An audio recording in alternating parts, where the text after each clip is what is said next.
Mukama yebale nnyo akutaddeko ekisa kye awamu n'okwagala kwe.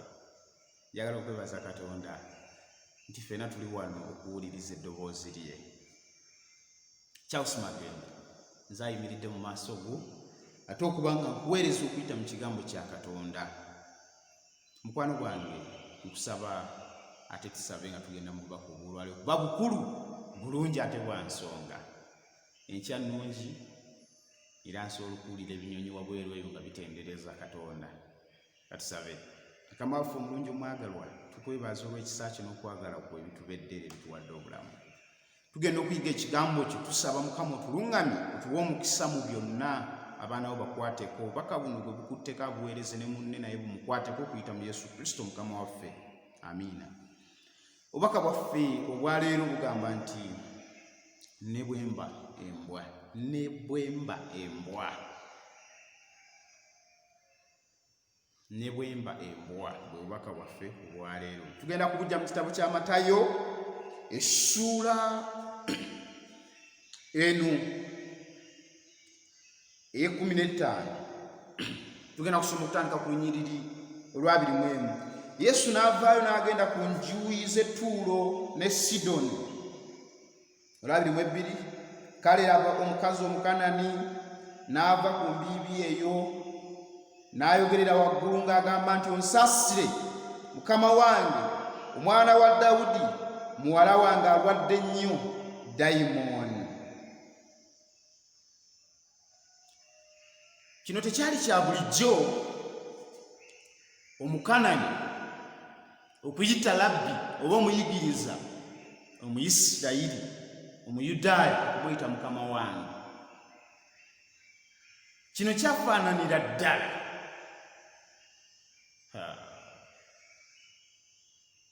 kankireetere mu bannaddiini kuba mbadde ndakireetera mu mbeera ez'obuwangwa naye nga kiyinza omuntu okumukola obubi. Kino kifaananira ddala omukyala omulokole. Nze ndi mu Advent, omulokole era okugenda n'afukamira mu maaso ga sheeke n'amugamba, sheeke Mukama wange onkwatiwe ekisa. Si kyangu kyakusanga oba ngezeseza ku kintu kitono, kankigeezese ku byobufuzi subira tebindeetere buzibu. Kifaanana omusajja omukukutivu minisita mwenyaleemu okugenda n'afukamirira omukulembeze w'ekibiina kya NUP n'amugamba nti onsaasire Mukama wange. Tekisangikasangika naye abantu beefuula wali kisanga oba n'osanga oweno ng'agenze eri. Ekyo nakyo kankireke kinafu. Naye kino kifaanana munnaddiini okugenda okufukamirira omusamize. Nene kino kisoboka oba ngambe kifaanana. Ekyo nakyo kankireke kinene. Kiki kyenjagala okugezaako okutegeeza? Kinene nnyo nnyo nnyo Omukanani okugenda okufukamirira Omuyisirayiri. Jjukira kino, Abayudaaya Katonda bw'abasuubiza ensi ensuubize yali abasuubiza Kanani eya kuno ku nsi. Era bwe tuba tusoma theology and biblical background eri mu theology, tutunuulira abasajja bano engeri gye batambulamu olugendo lwabwe olw'emyaka 40 ne bajja ne basala wano ne basala wano paka lwe batuuka e Kanani. Olugendo olwo terwali lwangu nnyo, lwalimu okusala obuwonvu n'obukko. Olugendo olwo lw'amaanyi, the Exodus, lwalimu okusomozebwa mukumanyi mu ennaku ngi. Bwe batuuka mu nsi ya Kanani, Kanani already ensi ensuubize yalimu Abakanani era baalina olutalo lw'amaanyi nnyo n'Abakanani. Abakanani baali balumbiddwa ne balaba Abayisirayiri ng'abayeekera abajja okubayeekera mu nsi yaabwe. Kino kyabasumbuwa nnyo. Balabira ddala abayeekera abaali bazze mu nsi yaabwe. Omanyi omuyeekera balabanga omuyeekera, so nga ate n'Abayisirayiri nga bagamba kimu, Katonda eno ensi gye yatusuubiza tetuyinza kugibalekera, ffe twazze kugirya. Kiki ne kyali wakati w'abano. Naye oluvannyuma lw'emyaka mingi ng'empalana eno weeri Omukanani ajja mu maaso ga Yesu Kristo n'amugamba onsaasire mukama wange, kubanga yali awulidde nti mukama waffe Yesu Kristo azze akola ebikulu. Osanga ng'ategedde n'okutegeera nti Yesu Kristo ono ku kisa ky'alina ateeka okuba nga si w'Abayudaaya bokka, w'abantu bonna, naffe ab'amawanga tuli babe, ate nga ddala kyekyo omukazi ono ekintu kino yali akitegedde bulungi. Bayibuli egamba mu Lunyiriri 1:3 omukazi ono bw'amala okulaajana mu Lunyiriri 2:2 ti muwala wange ali bubi, dayimoni amuli bubi, naye n'atamuddamu kigambo. Kiruma kubanga waliwo ne full stop. Yesu Kristo ng'omukazi amaze okwetetegula, nga bwe nkugambye nti singa omuntu ajja n'akugamba kati nze nfuna abantu abatali ba ddiini yange abajja ne banga musumba nsabirako, mpulira essanyu, mpulira nga bakoze bulungi, era kyenva mbaga nti omwagalwa nkusabira eki, era ekyo nfuba nnyo okukiteekako essira nga ngamba mukama wange nsaasira omuntu ono omuwa omukisa ategere nti ddala ndi muweerezaawo. Katonda era mwebaza zakikolera nnyo nnyo nnyo okukakasa abantu bano nti ndi muweerezaawo. Neera kino kyekimu kyaliwo ku mukyalo ono najja, era nali kugamba yali asuubira nnyo okwanirizibwa Omukanani, naawe otegedde nti Mezaya Kristos ow'Abayudaaya asobola okukola eri obulamu bwo, asobola okukola amakulu. Naye Yesu n'atamuddamu, he kept quiet. N'abunira Yesu. Kiruma nno omuntu okumutegeeza ebizibu n'ojja n'oga nti magembo manyi, nina amabanja, bandi bubi bandeega, nali embaata, bantu balina obugambo bwabwe bw'amabanja, nali embaata entuga, ebintu tebitambula bulungi, banka ennoonya n'akugamba ate n'agyogera n'asirika. Ekyo kitegeeza nti byonna byoyogedde abadde gasiya. Sinaba kutegeerera ddala nsonga lwaki mukama waffe yasirika ng'omukazi ono ayogera. Sinaba kutegeera nsonga lwaki Yesu Kristo osirika ng'omukyalo ono Omukanani akwetaaga ennyo bw'ati ali mu kwogera. Olunyiriri luno olugwayo nti abayigirizwa be ne bajja ne bamwegayirira, nga bamwegayirira bagamba Yesu omukazi mukolere ebyekisa, oba Yesu yogera. Nedda si bwe kiri, nga bagamba nti musiibule.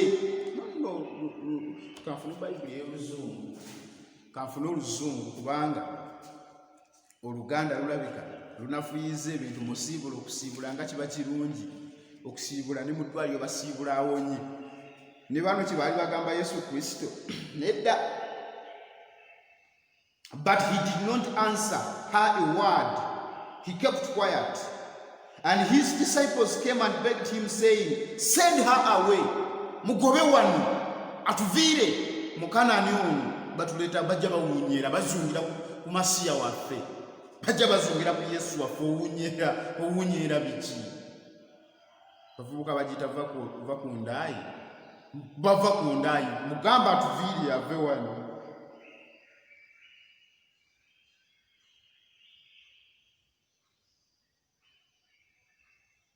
For she is crying out after us. Ne bawa n'ensonga kubanga atukaabirira.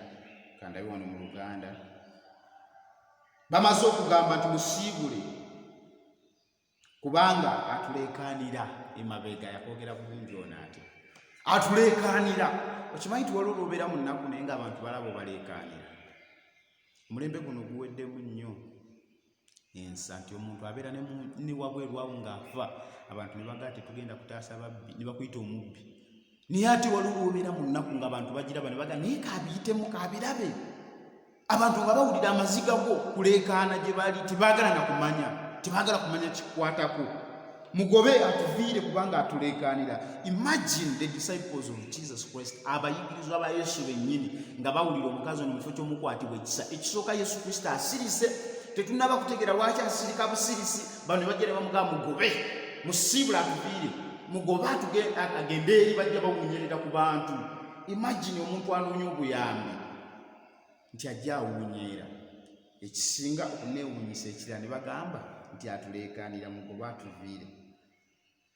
Bayibuli egamba nti omukazi ono yali focused. Nkyagala nnyo ekigambo kino, yali kyanoonye akyagala. Kyava agamba bw'ati, tutunuulidde olunyiriri lwakumeka lwabiri mu nnya naye n'addamu n'agamba nti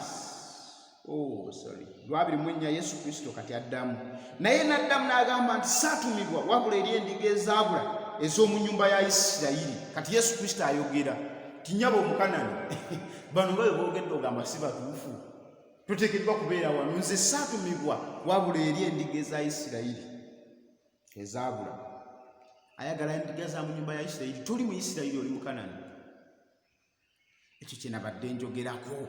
Omuntu gamba atali wa ddiini atali wa kika kye atali wa famire ye anoonya obuyambi n'omugamba nti gundi ffe tetuli kirasiyo oba toli kirasi yaffe genda eri ab'ekibiina kyo genda eri abantu b'ogwanidde okubeeramu. Mukazi ono yammalako ebyewungula era ensonga lwaki njagadde tugabaneko ku bigambo ebiri mu kitabo kino kubanga bizzaamu amaanyi. Olunyiriri olwabiri mu ttaano naye n'ajja n'amusinza ng'agamba nti mukama wange embeera. Omukazi ne yeeyongera bweyongezi okujja okumusinza n'ajja mu maaso ge n'amusinza n'amugamba ti kyonna ky'oyagala mbeera bubeezi nsaasira kituufu tewajja eri ffe naye nsaasira.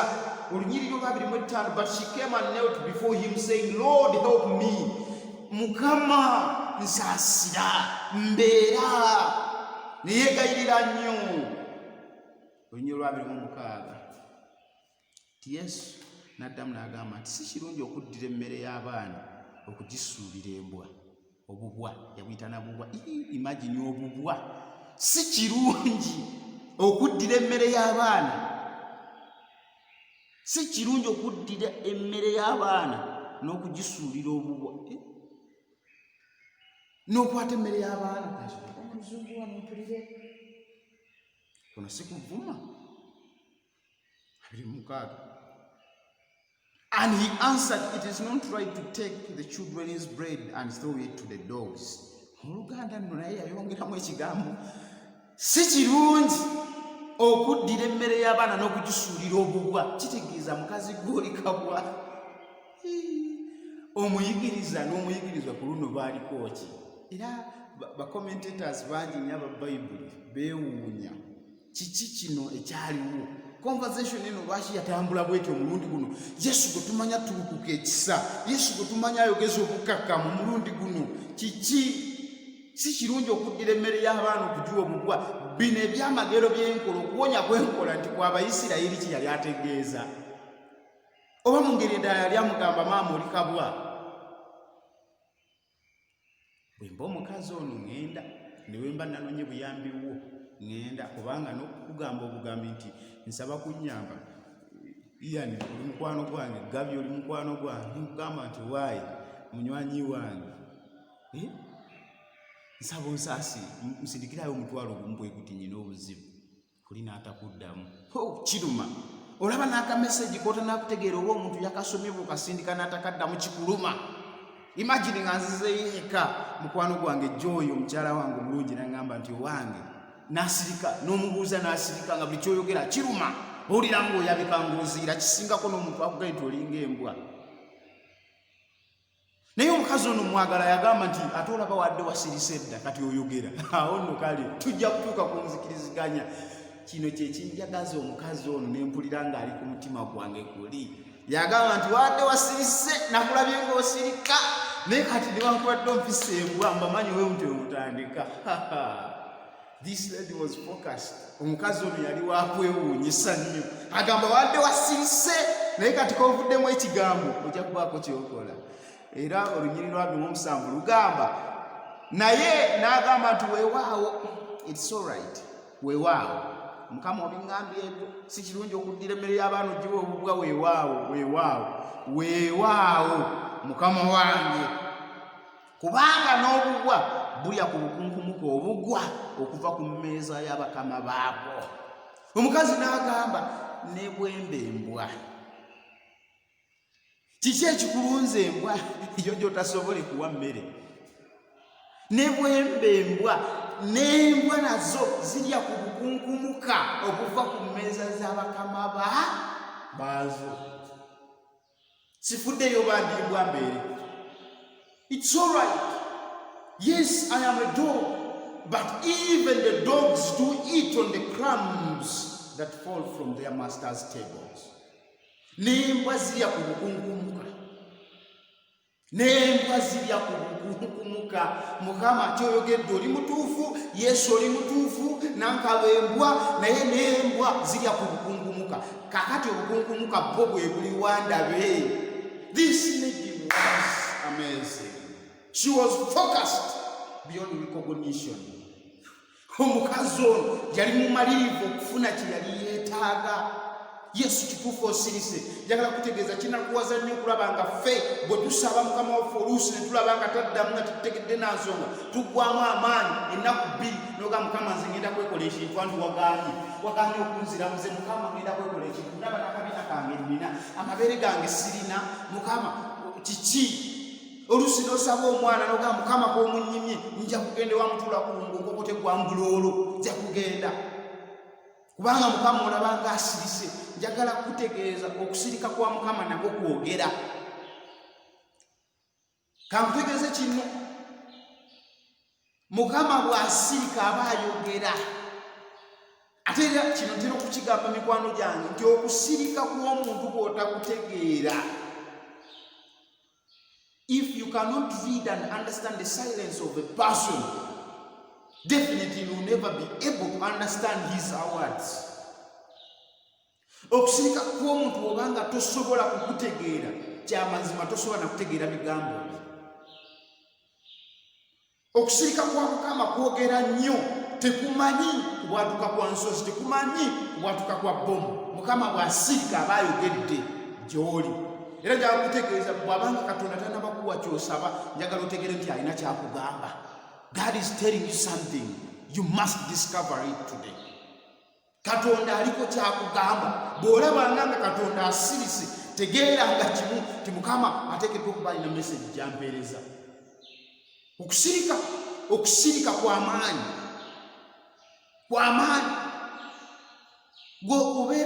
Obeera musiru kyenkana wa? Osobola okukozesa ekigambo ekyo. Nenzira ewange neekozeseeko mba musiru kyenkana ki? Okudda ewaka nembuuza mukyala wange ti omubeezi osiibye otya? Mukwano gwange omungi n'ataddamu nekitegera. Nensigala nga nteeka amannyo ku ngule. Bw'abaawo ekikyamu aba ayogedde abakugambye bwe gundi tegeera kyendiko. Aba akugamba nti waliwo ebitagenda bulungi. Okusirika bw'otakutegeera oba tolitegeera. Naye ffe tuggwamu amaanyi Mukama bw'asirika ne tutandika okuteekawo ebigambo byaffe. Oluusi abagambulanga guli ate n'ogattako omulala. Abamu bamanyi n'okutiisatiisa Mukama. Nze Mukama ngenda kwekola ekintu omwaka guno. Olayirira ani? Otiisatiisa Katonda. Akasembere nkubuuze bulungi mukwano gwange. Otiisatiisa Katonda. Are you trying to threaten God? And do you think God will be threatened? Osuubira Katonda anaatya? Ekyo ky'osuubira? Katonda alina millions and millions of people who worship him.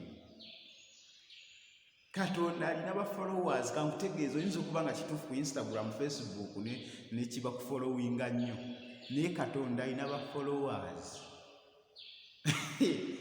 Mu America basinza, e Uganda basinza, e Bungereza basinza, e Buyindi basinza. Ne bw'otasuubira kubanga basinza, bali mu kusinza. Abadvent basaba, abasiraamu basaba, abakatuliki basaba, abalokole bakoowoola. Buli muntu gy'ali ayita Katonda alina ba followers. Era comments zafuna Katonda ku posti ze tomalaawo. Kakati tomutiisatiisa. Kituufu kimuluma ku ba followers be omu okuvaako bw'atu. Abagoberezi b'omu bwamuvaako kimuluma naye tomutiisatiisa. Edda batugamba nga ennyumba y'essubi bw'evaako akasubi kamu tetonya. Kituufu tetonya. Totiisatiisa Katonda n'olayira n'okuva mu kanisa ye. Totiisatiisa Katonda n'olayira n'okumuvaako kubanga takuzzeemu. Beera focus. Katonda oluusi ayagala omulage embalirira. Mulage embalirira mugabe Mukama ngenda kukola bwenti ne bwenti nkwetaaga okusobola okuba ng'onziramu. Omukazi ono yasigala alemeddeko. n'agamba kituufu nyinza okubeera embwa, naye n'agamba nti weewaawo 27 mukama wange, kubanga n'obubwa bulya obukunkumuka obugwa okuva ku mmeeza z'abakama baabwo. N'obubwa bulya ffe obubwa. Ekisinga ffe okutukola obubi mu nsi muno, buli bwe tufuna discouragement n'ovumibwako n'olyoka olayira, ne banvuma ne banjolonga, nze nagwani. Who are you? Golooza olwokubadde mu kika kyo oli munene, ensi yonna emanyi nti oli munene. Olwokubadde mu kyaki oli munene, omanyi nti ensi yonna emanyi nti oli munene. Kubanga mu kampuni gy'okola simanyawo oli ki, mu organization mwokola, olwokubadde oli wa kitiibwa, olina status osubira ensi yonna ekimanyi. Ye kankutegeeze kwanika okolera entondo ku Katonda. Katonda tolina status gy'omutegeeza, tolina kitiibwa ky'omutegeeza nekimutiisatiisa nekimukuba ewala.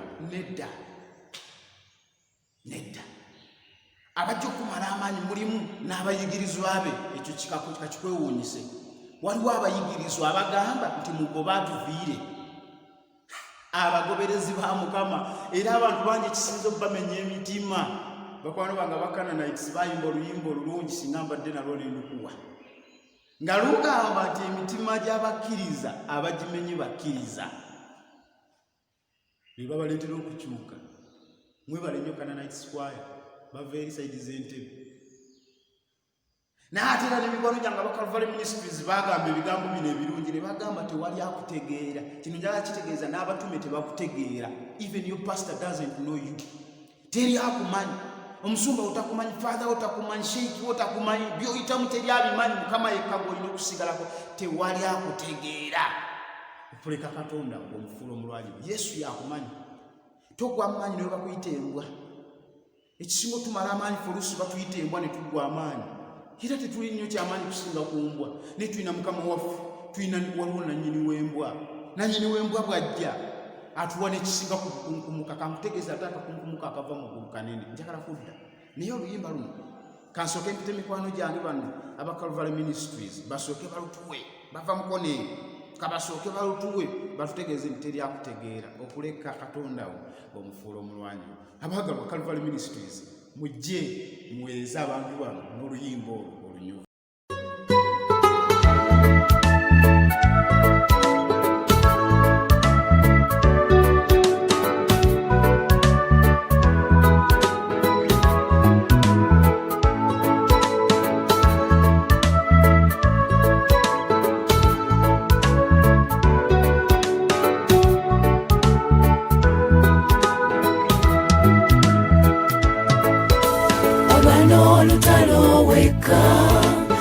Abakula bakale tebakimanya, waliwo n'abakwesibisa wooli nga balaba watereera.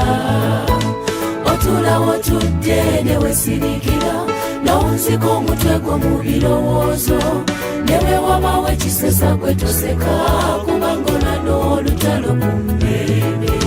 Tewali akutegeera, teri agenda kukutegeera. Okuleka Katonda wo omufuula omulwanyi w'ensi ne watekutegeera. Tewali akutegeera, teri agenda kukutegeera. Okuleka Katonda wo omufuula omulwanyi w'ensi ne watekutegeera.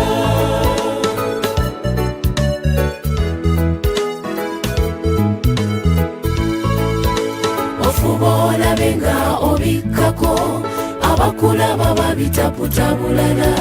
Waliwo ne lw'ebisajjuka wooli, olutalo ne lweyongera. Otula ofuneko gy'owummulira, omaleyo akabanga nga tobalabye. Ne bw'obaviira olutalo terugwawo, songa ne ku mutima muli oyokebwa. Tewali akutegeera, teri agenda kukutegeera. Okuleka Katonda wo omufuula omulwanyi w'ensi ne watekutegeera. Tewali akutegeera, teri agenda kukutegeera. Okuleka Katonda wo omufuula omulwanyi w'ensi ne watekutegeera.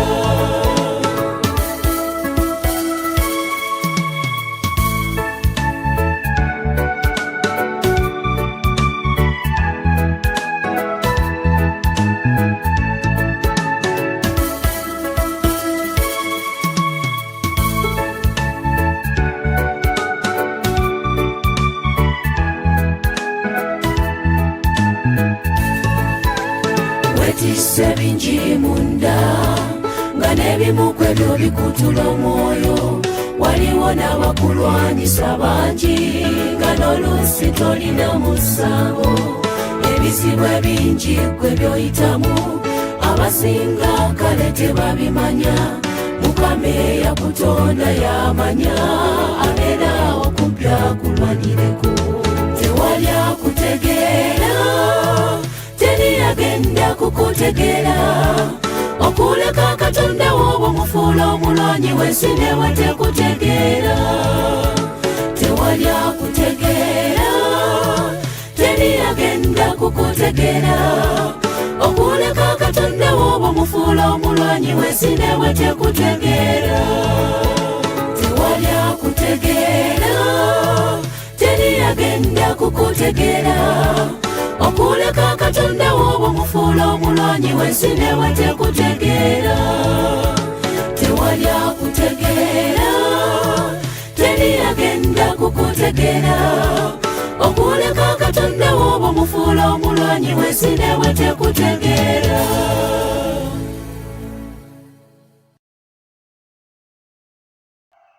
Calvary Ministries mwebale nnyo, mwebale ddala. Tewali akutegeera luyimba lw'amaanyi nnyo olwo. Katonda aliwo omukisa. Okuleka Katonda bw'omufuula omulwanyi ensi ne bwetakutegeera. Ensi ejja kuba Mukama bagobe bano batuleekanira okukaaba ku amaziga ku okulekaanako. Ensi ekiraba nga kulekaana. Igamba Mukama goba kakica. Bano ndaba si baggwanga lyaffe. Bantu batandika obusosoze. Ndaba si Bayisirayiri. Bano ndaba si Baganda, ndaba si Banyakolenzi, ndaba bano si Banyarwanda bannaffe, ndaba bano si Bakiga bannaffe, si Balundi bannaffe. Omwagalwa tobeeranga mu kusosola, tobeera ejenti wa busosoze. Ne mu kaseera ke tuli mu kano ak'ebyobufuzi njagala okutegeeza tobeera ejenti wa busosoze. Tobeera ekyo. Ababikola ekikwewuunyisa be bano bannaddiini nti abayigirizwa ba Yesu ne bagamba kimugobe atuleekaanira. Nabo tebakumenyanga omutima, sigala ng'oli focused koowula Katonda wo. Naye n'agamba nti weewaawo Mukama wange, kubanga n'obubwa obuyisa nti obubwa tuli bubwa bulya ku bukunkumuka obubwa okuva ku mmeeza y'abakama baabwo. Yesu n'alyoka addamu n'amugamba nti ggwe omukazi. Ulya statement yeno. Yesu n'alyoka addamu n'amugamba nti ggwe omukazi. Ebuzungu egamba nti Jesus said, oh woman, ggwe omukazi, okukkiriza kwo kunene. Kibeere gy'oli nga bw'oyagala. Muwala we n'awona okuva mu kaseera ako. Haleluya. Yesu n'addamu n'agamba ggwe omukazi. Nsisinkanya ebitonde byange bingi naye neewuunyisizza nnyo. You are such an amazing woman. Why don't you be one today? Namugamba yes, omukazi okukkiriza ko nga kunene. Oh woman, great is your faith. Let it be done to you as you desire. Leka kikolebwe nga bw'oyagala. Ono omukazi mwagala nnyo. Singa tubeera n'abakazi bwe bati mu dduniya muno abasobola okusaba Katonda, ensi egenda kukyukira ddala. Abakyala bwe bati abalemerako, ensi egenda kukyuka. Ate Katonda abalina weebali abakyala abatusabira, weebali abakyala abatulera. Kumanya abasajja ffe tuggwamu olusimangu amanyi seguya agambye atya. Naye abakazi balimu ekirungo kino ekyenjawulo ekiremera ku nsonga. Oluusi omulabako kwesibako ng'alina kyategeeza, gwate notandika omuzanyirako nokumumenya omutima. Yamugamba omukazi okukkiriza ku nga kunene. Maama ono yamanyi. Gwe weewuunye omwana ono taliiko kitaawe. Waliwo omwana atalina kitaawe, taliiyo ne waba yafa gy'ali. Taata w'omwana aliwa mu kusaba kuno n'okwegayirira omwana abeere bulungi. Taata w'omwana ali bize. Omanyi ffe tusula bize gye tubeera. Bamaama mulina ekyenjawulo, Katonda abatuweera omukisa. Lwaki teweebaza ku mukyalo oyo akuliraanye? Mukyala wange weebalita kubanga mumanyi okutegeeza Katonda ensonga. Mukama n'agamba ggwe omukazi okukkiriza ku kunene. Kibeere gy'oli nga bw'oyagala. Muwala we n'awona okuva mu kiseera ekyo nga tazze na waka, tamukutte nako n'awonerawo. Yali focus, yali amanyi kyayagala. saba Katonda naawe akwanukule mu ngeri efaanawe tusobola okubeera n'okukkiriza ng'okwo mu kyalo nti ne bw'oyita mu mitego ne mu kumenyebwa emitima nga n'abakumenya emitima be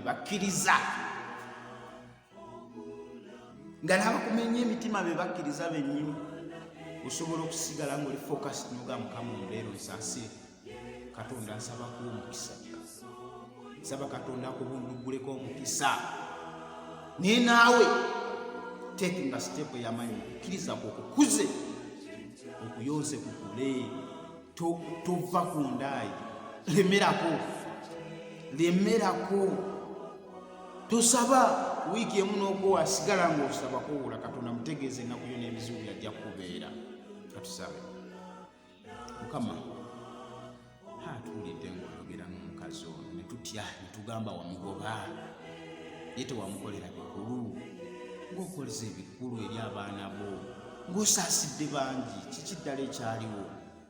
Olugero luno lutuyigiriza bingi. Mukama tuyiga okusigala nga tukulemeddeko n'okukunywererawo. Tuyiga nti waliwo abajja okutumalamu amaanyi naye tetulina kugwa mu maanyi kubanga wooli okutuwuliriza. Mukama ne bwembembwa nange ŋŋwanira okulya ku bukunkumuka. Ekisinga okuneewuunyisa nti akakunkumuka akava mu ggulu ate kanene kajjuza ensi eno. Mukama ate ffe tetulina babukunkumuka kubanga ate kikwewuunyisa tetulina mbwa, tuli baana bo ddala.